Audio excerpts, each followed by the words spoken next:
are they spending it well? No, they're not, because if they were, there wouldn't be all these people homeless. So surely they must know that they're not preventing homelessness and they're not spending the money well. So how can they even ask that question? Can't they see?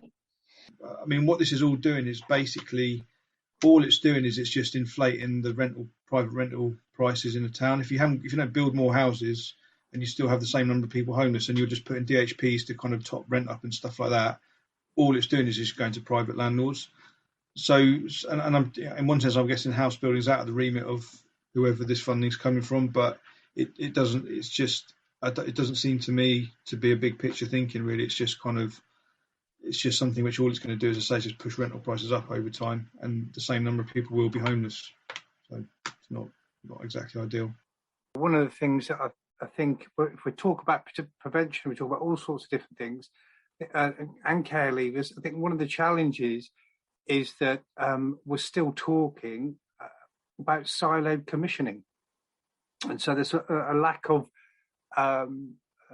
cross the different commissioning strands working together and what have you, and I think that's one of the challenges, because that, reflecting on what you said, quite often you've got people there and it's like okay, my job, my framework, my little thing, I'm going to look after my little bit, make sure I'm okay, I can commission this bit and this bit and this bit and this bit, and that's it. And there's no wider thinking. People don't want to think a bit wider or even deeper and longer and think about stuff. But there are examples now around the country where there are a couple of areas that are starting to figure out how they cut through the silos and joint commission stuff. One of the biggest issues when local authority are spending funding, a lot of it's short-term thinking. It's all about tomorrow, meeting targets. When we're talking about rough sleeping, there's obviously the government target to end rough sleeping by the end of this parliament. That's at the forefront in terms of looking at longer term goals and looking at something that's more longer lasting. A lot of local authorities are not thinking in that way because ultimately, it is all about today and, your next official street count, your next Delta submission. Also, like in terms of funding, I think one of the biggest frustrations for services is funding. So if you look at funding, you get a lot of pilots. We've all been in different areas. You'll get a pilot that's funded for a year or 2 years. It's starting to come to fruition, and then the funding's ended. It almost feels like a waste of money. It takes a long time to implement a new project.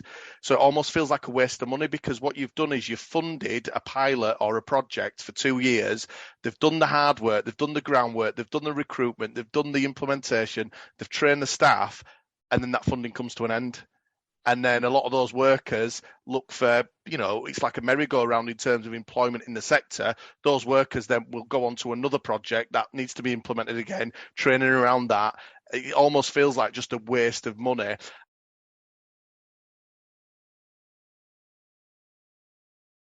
I think in terms of putting conditions on local authorities, I think I don't see any reason why they can't say local authorities can only spend money on research-based evidence kind of approaches. So for its flaws, the housing first model, those kind of models, and if they want to kind of reduce homelessness, that's surely what they've got to do. So I think it's not an unreasonable thing to say to them. They need to ensure that it's spent on research-based kind of approaches.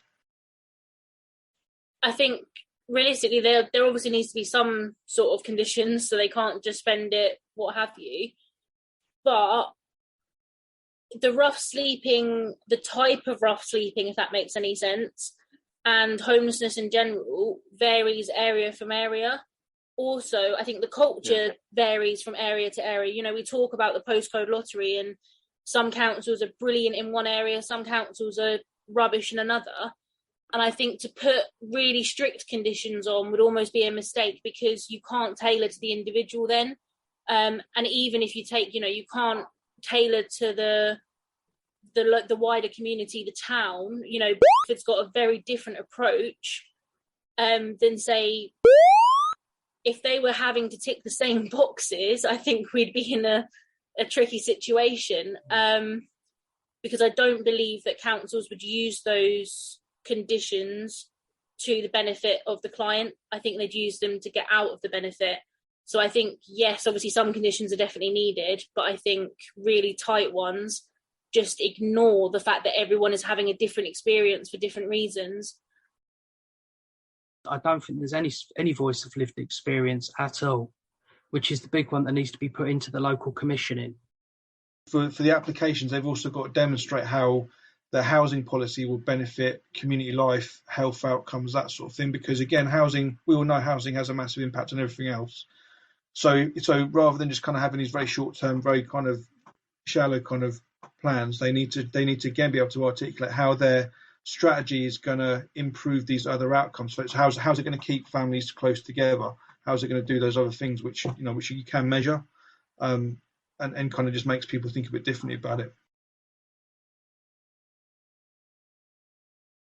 If you want to reduce homelessness, start making people a suitable offer of accommodation that is actually being thought through, that would work for the person. At the moment, it's the person that has to fit in with the system rather than the system having to fit in with the person. It's the customer has to do sort of conform and change their whole life and move to completely different areas, and then they wonder why people become homeless.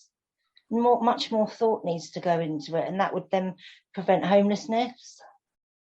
You could have almost individual applicants, like individuals able to apply for funding. So say, I don't know, a group of people living in a hostel, they want to set up their own project and they apply to a pot of funding, and they're like, right, me and my mates at the YMCA or whatever, we want to set up a peer drug service, I don't know, but do you know what I mean? Then they could, off their own back, really empower them.